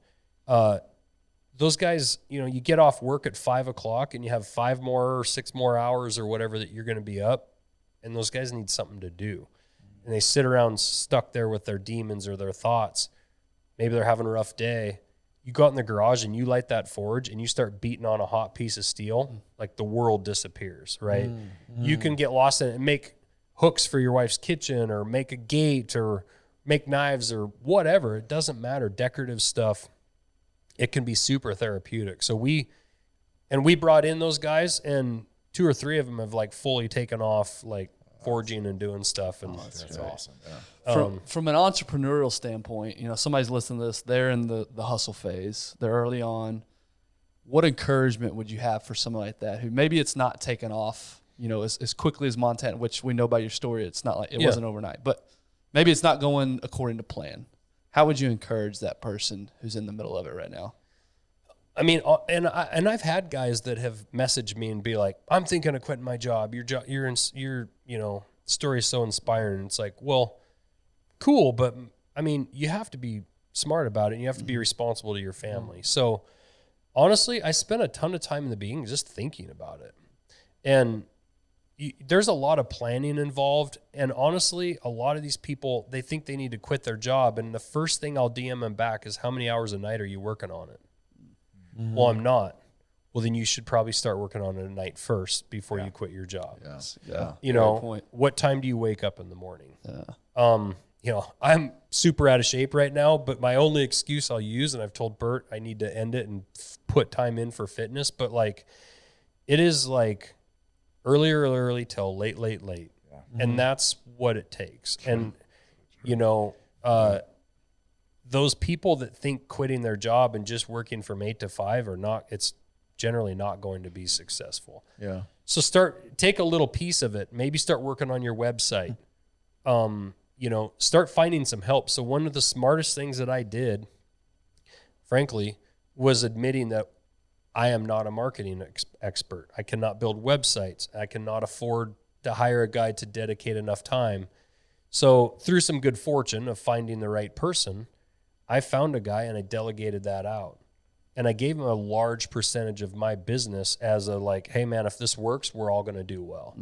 But like, I need you to be all in. It wasn't like, here's 2% of my business that doesn't exist. How long had you known Brandon though? Was it for a long time? Or? No, it was actually through Bert's people at Sornex. I just told his photography guys and his video guys, I was like, hey, I need a guy to take some pictures and build me a site. And they were like, oh, we know this guy in Montana. Like, no shit. He's 2 hours from my house. So I only knew him for those 6 months before we became business partners. See, you're talking about shout out Brandon. Yeah, shout out Brandon. Let's go, Brandon. I hear that. So you said earlier that you were looking for some seed money. Darren, you know somebody? You know somebody? Some guys in this room that yeah. I'm interested to work for you. Yeah, if we fly up, Montana, I'm there. Yeah, if we fly up, can we come check out the spot? 100%. Yeah, definitely. Come on up. No, it's and honestly, like, we're taking it. This new building we're building, we could have gone out and taken a bunch of seed money and bought a fancy piece of property with great business, frontage, location and all that, and we could have built a 50,000 square foot building and just leverage the whole entire house, right? But if it didn't work, it just goes under. That's right. Yeah. So instead, we built a 10,000 square foot building on my own property. Yep. And we did it, and I saw this economy coming. I actually went and borrowed some money this summer and just left it in the account, knowing interest rates were going up for when we needed it later. Just secured that financing for if we need it. Make some moves and do some things that, like, you don't have to build. Like, we're not the biggest knife company in the country, and it would be pretty arrogant to think that we could become that in a year or in 2 years, or to try to become that. Like, we have so much learning to do. So to those people like trying to launch a company, like, just take baby steps, but do it every single day. That's a crazy concept. Yeah, what are you talking about? Be patient with it. Yeah. You're not going to be an overnight success. You're not going to be all this, because we're so enamored with this, like, going viral, instant success. Like, we see all these things, like, perfect your skill. Like, and that's the other thing I think for an entrepreneur is like, okay, well, what is it? What's the value that you add? What do you bring? Okay, if you're going to start something, why not just focus on that skill? Like, be good at it, be great at it before you go launch it. And build your network. I mean, honestly, I cannot. I always tend to go back to that winter strong where it's raining and we're at this event and it doesn't seem like it would be much in the scheme of things, but networking with people who can help. Like, when we started sending out knives and those people were posting those pictures on Instagram, and we've had, Joe Rogan wearing our hat on his podcast. Yeah, I want to bring that up. I mean, I don't know what he charges for an advertisement, but for him to just wear our hat for free to just because he thinks what we're doing is cool is incredible. And, there's a million other people. There's thousands of other people that aren't Joe Rogan that are doing the same thing. They're taking pictures of their knives and they're posting them on their Instagram. Guy might only have 200 or 300 followers, but he's posting pictures and saying how great this knife is. Yeah. And that, man, like, build your network. Find those people in your network that have some reach and some pull, and give them product. Let them try it out. So I feel like I've been to, one of Bert's events, something very similar here. These networking events, where they bunch of insurance guys and a bunch of residential That's exactly agents. what it's like. They come up to you and hand you their card and they're like, "Hey, my name's so and so. I do this. What do you do?" Is it pretty much that sounds like my it's name's exactly Chaz. the same thing. Yeah, for sure. Bunch of like Monavi and Advocare salesmen. These multi-level marketers. Like, what do you do? minus the rifles and the bows. Yeah, I was gonna say, just outside. See, we do it inside. We're civilized. You talk about sharing. I will say, y'all's Instagram page, your stories, y'all have more reposts than any other, and it's a testament exactly what you're talking about. It's not these massive people with massive followings like Joe Rogan, but there's hundreds, thousands of people just saying this knife is amazing. So we talked about that in the car on the way down here today, because at times I see our stories and I'm like, man, our people might get tired of seeing, like, you go through our stories and it's like, oh my God, like, look at all these, right? But every time you're like clicking through those stories and seeing those, it's, Joe in Wisconsin and it's Bill over here and, it's Henry down here and all these guys. Imagine if you posted a picture of yourself in a Dallas Cowboys jersey at the stadium and the Cowboys reshared it. Right. Or if you post yourself with a picture of yourself in your Nike shoes and you show them and Nike reshares it. I feel like these people are taking time to take a picture of our product and post it on their own personal page. The least thing we can do is hit reshare. Yeah. And honestly, every single one of those people, they're like we get the DMs. We're like, oh my God, I can't believe you shared our picture, as if we're like some celebrity. And it was like, no, man, I can't believe you thought of us. You just shot a deer and you went on a hunt of a lifetime. Maybe you saved up money for years to go on this hunt. And you took the time in the field to say, "Ooh, I'm going to grab my knife and take a picture of it and send it to these guys or tag them." Of all the gear and your equipment, you did that with our. And I also think that's gonna make that guy want to buy another knife. It's going to want to make him tell his friends. And again, it's that rolling snowball thing, like Bert and I talked in the car. Everybody's going after the Joe Rogans, which is fine, and I'm super appreciative of that. But man, I'll take the thousands and thousands of just average Joes. But that is so special, man, because it's the small touches, right? Yeah, it's always those small touches. People that you're going to recognize those folks. And you said it earlier. When you're as an entrepreneur, you're building a company. You're doing a whole lot of shit, and I want to say this because I know you're always about working out and make sure you're in shape and all that. But as an entrepreneur, I don't know how many guys that I've seen who are in shape, then they started a business. Yeah, and you're like, who the fuck are you? Like, you've gained weight, you've done this, you fucking grayed out and all that. It's a bitch, man. Yeah, I trust me. I got my own little small software company. You will lose yourself in the passion of what you're doing because you have to touch everything. You have to be so hands-on on everything. You don't have time. At 5 o'clock sometimes, 5 o'clock, you got to put out some fires. Yeah. Instead of getting into the gym. So I kind of get it. I mean, the journey is what it is, man. It's tough. It's tough being an entrepreneur. And I'll say it's true, but it's an excuse, because then I look at guys like a Bert Soren sitting over there, or these other guys, and they're in shape and they're running bigger companies. And so I do think it's definitely, at a certain point, you got to prioritize. And I'm bad about waking up in the morning and I immediately start looking at those DMs, and it's like 5:30 in the morning, or I have an email, this and that, and then I just head to my shop. And I have to be better about waking up and just saying, like, I'm not even going to look at my phone until like 6:30 after my workout's done or so. But you're right, it's in that beginning phases. But honestly, I was talking to Kip Folks, he was the co-founder of Under Armour. He's on our board of directors the other day, or he's on our board, and I was talking to him the other day, and I said, man, I just can't wait till I get to the point where this feeling of like, all right, we've made it and we're established. Like, it's going to be all right. Like, we're going to be here. And he goes, yeah, dude, we were a $200 million company and I didn't feel that. He's like, that's not going to happen. Like, you're going to always feel like you're busy. Yeah. You know, and so I definitely think at a certain point, it's just about prioritizing. Like, you're never going to feel like you're accomplishing enough in the day. So I've got a question. I'm just going to be transparent here. Is you see these guys, you know, telling their story, and these CEOs that have these major companies, and it's my regimen, it's this, something.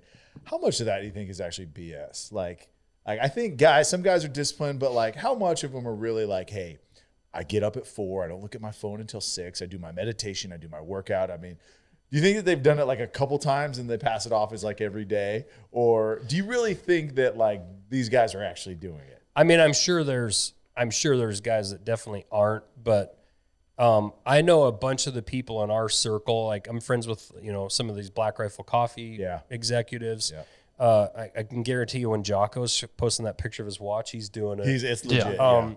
Kip Folk. I mean, I think these guys, I think the guys, the legit ones are definitely doing it. But to your point, yeah, I think there's plenty of guys that are doing stuff for the gram. There's so many of these guys, and maybe less on like the CEO, because I think in order to get to that position, you have to prove yourself that you've got discipline, you've got all that. But I think just there's so many of these momotivational guys. I think if you're a guy that's disciplined without the money, and then you you just built up this routine. Like Ben's awake at 4:00 a.m., 4:30, whatever. He's lying half the time. But anyway, yeah, for sure. I'll show you my watch. Because I text him when I go to the gym. He posts a picture of his watch and goes back to bed.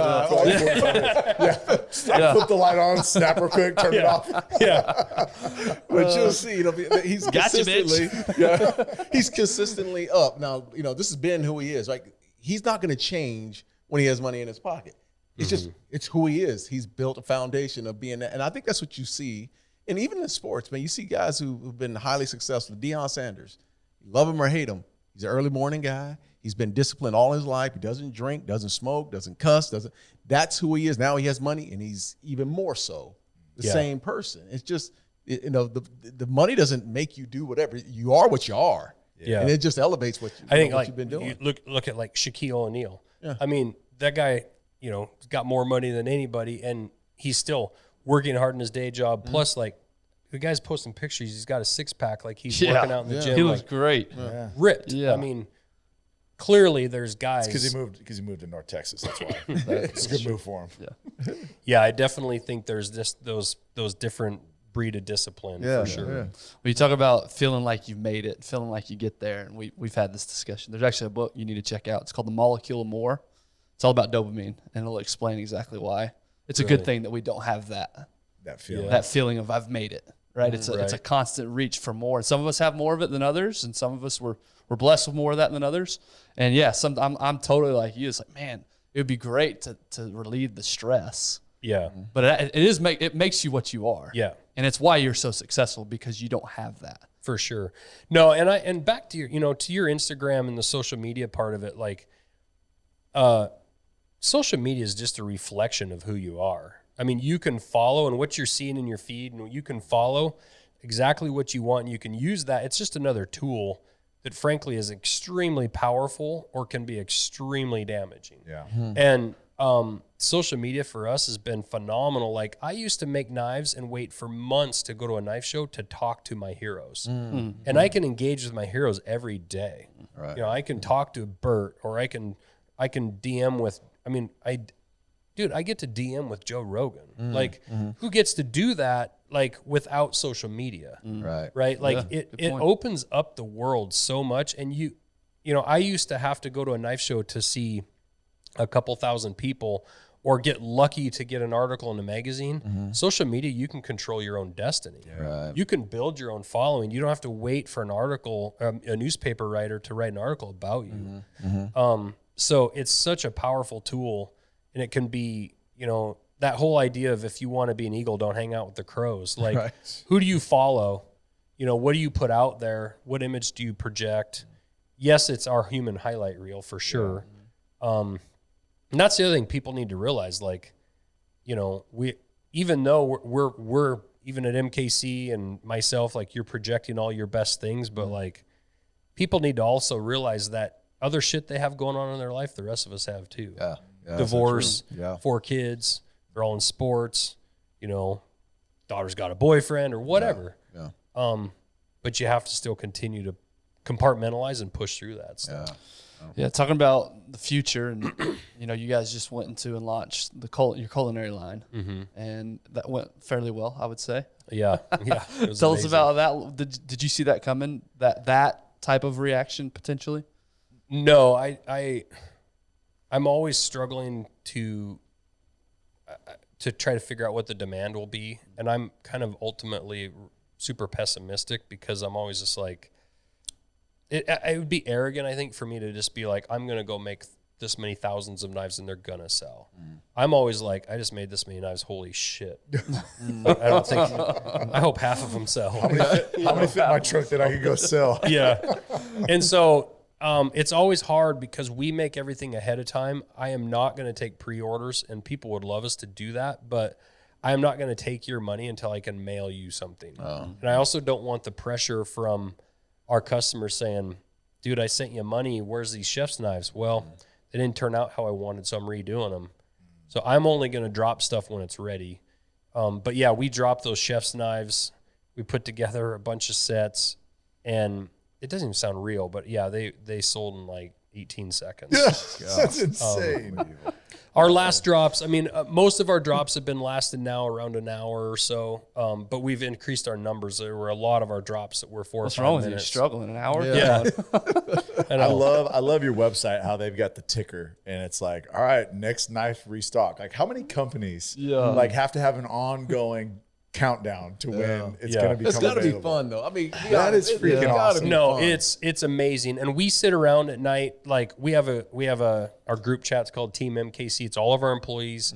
We sit there at night texting like 5 minutes out, 3 minutes out.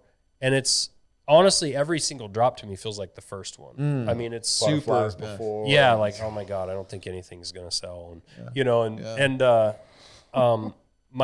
it's super, super exciting. I'm super appreciative of it all. That being said, we have to have knives for people to buy. So like December 1st, I think right in there, we're launching a huge number of our Speed Goat knife to have knives in stock all the time. Because we get people, they come and they're like, it's my brother's birthday on Wednesday and I didn't get him anything. Like, or I'm going on this hunt or whatever. And we want people to be able to get something. Right.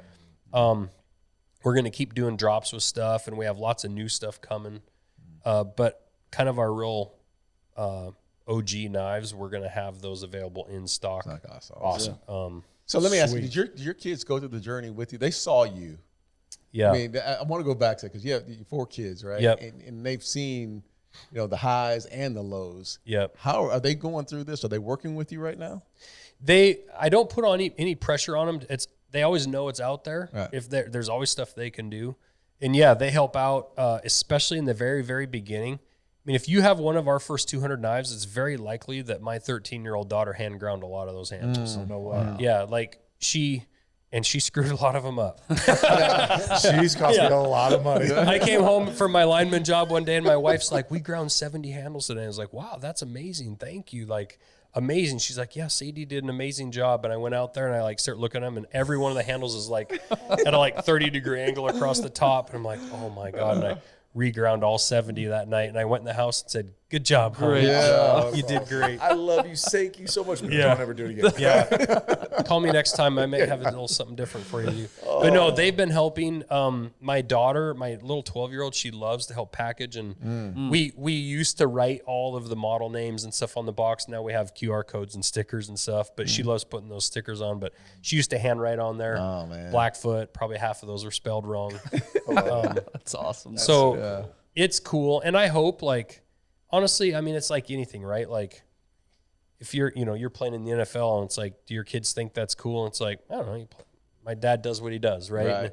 At what age do they start to go, whoa, you know? And I think hopefully over time, eventually they'll look back and like realize how special it was. And then I hope they go do their own thing. You know, it'd be cool if they all want to work in it down the road. But like Bert and I were actually talking today, like if they want to work in it, they have to provide, to provide value and push and work just like any other employee. You know. Yeah. My oldest is off to college, and my junior in high school, she just got a full ride scholarship for basketball and for track. So man, she'll be gone once she goes to school. She'll be gone for a while, and I think it's good for them to go away. I agree.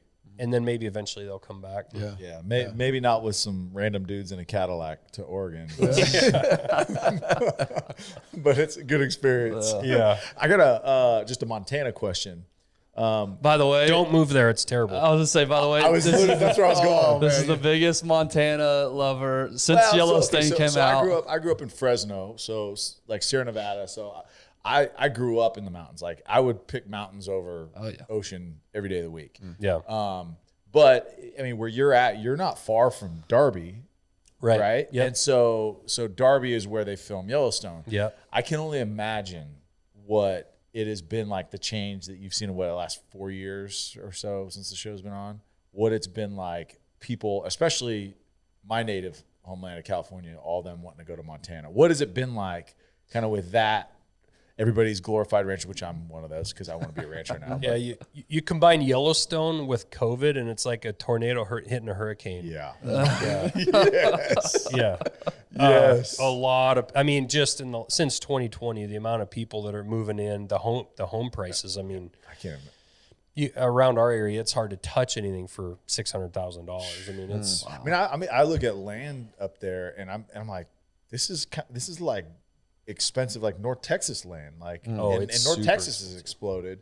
But I mean, you can't find hunting land for less than $2,000 an acre up there, and it's like, oh God, if you can find it for that. That's what I'm saying. I'm like, okay, this is up in the mountains, like dirt road access, like nowhere. And I mean, you're seeing like $10,000 for hunting land.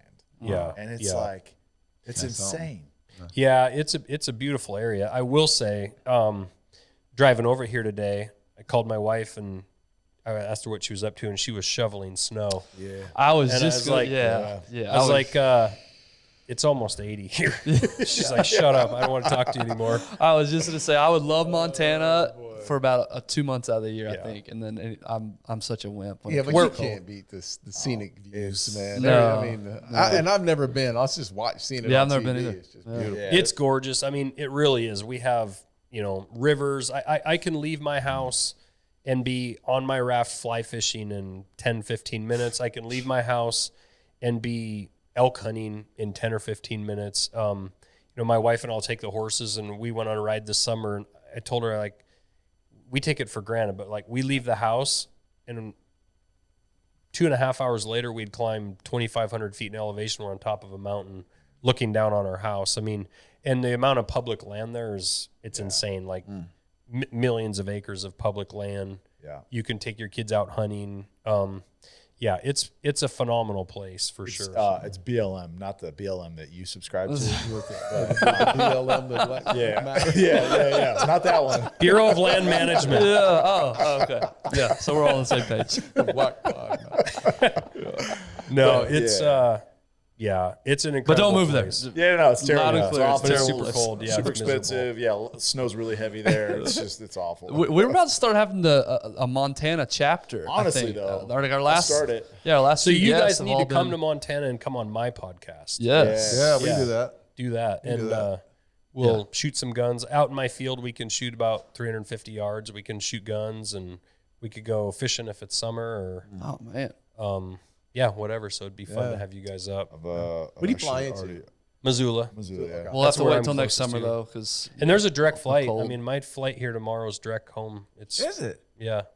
So we can fly. I already booked it. I'm coming. I'm coming in 2 weeks. Missoula is that where Andy Stump is he there? He's in Kalispell. Kalispell. Okay, Yeah. we had him on very early on in the podcast. But did you? Yeah, I think he's starting a Black Rifle. He is. He's opening up February a shop 18th is his grand opening up there. That's awesome. Yep. Is he doing it in Kalispell or Whitefish? Kalispell. Okay.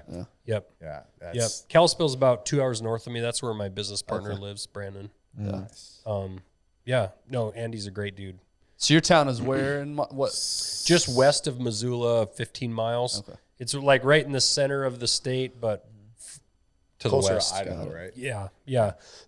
I'm only an hour from the Idaho line. Got it. Behind my house, it's just river and then mountains. There's one paved road between my house and Boise. And it's, oh man, yeah, it's just all wilderness, the Frank Church Wilderness and the Selway. Come on. It's epic. Yeah. Does that get old? I mean, to me, that sounds amazing, but living there every day, do you get used to it? No, I mean, you know what? Honestly, Texas kind of made me realize it. So this spring I was down at Black Rifles Ranch here in Texas, and they had a veteran adaptive athlete shoot where they teach, or they have veterans come in and shoot bows, but they adapt all the bows to the veteran to his injury. So if he has to use his mouth to draw the string because he's missing an arm or whatever, it's a really cool event. But I was down at that, and I went to the Total Archery Challenge that they had down there, and we were shooting. And our Total Archery Challenges are on ski hills, so you're at 8, 9, 10,000 feet, and you're hiking these epic mountains. And Texas's Total Archery Challenge was like through these little bumpy hills, through the scrub brush, and I was like, and they call them hills, by the way. Yeah, and I was like, everybody always, marveled at our mountains when they came, and I honestly don't think ours are that epic because like Colorado has some amazing mountains, and Canada, and I don't know, the Tetons are pretty awesome. The Tetons are incredible. Jackson Hole. Yeah. And I flew home and I was like, we do have mountains here. Like, this is pretty good after being in Texas. This isn't bad. Oh man, we have this mountain up. I'm up in Salina, which is about an hour north of here. Closer to Oklahoma than it is Dallas for sure. But they have a mountain there. They call it Cow Mountain. I think it's an elevation change of like 80 feet. And it's a mountain. It's a legit mountain. That's what they call it. It's a freaking landfill. That's hilarious. No shit. Yeah. No joke. Birds on it. Yeah. Bunch of birds. Oh man.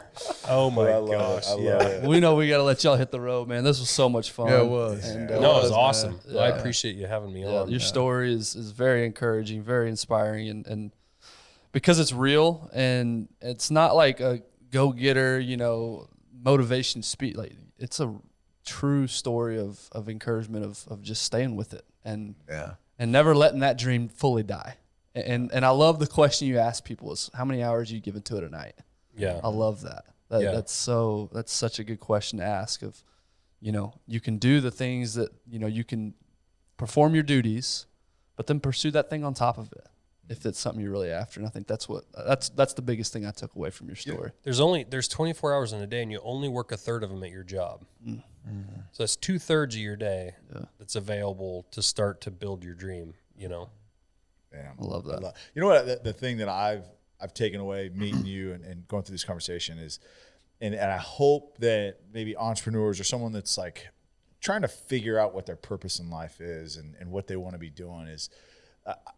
I feel like you take a wholly authentic approach to it. Just your answers on how you respond to customers and fans and how you're creating the product itself and what you're creating in the process. Like, you scream authenticity to me. And that's why the Joe Rogans, right?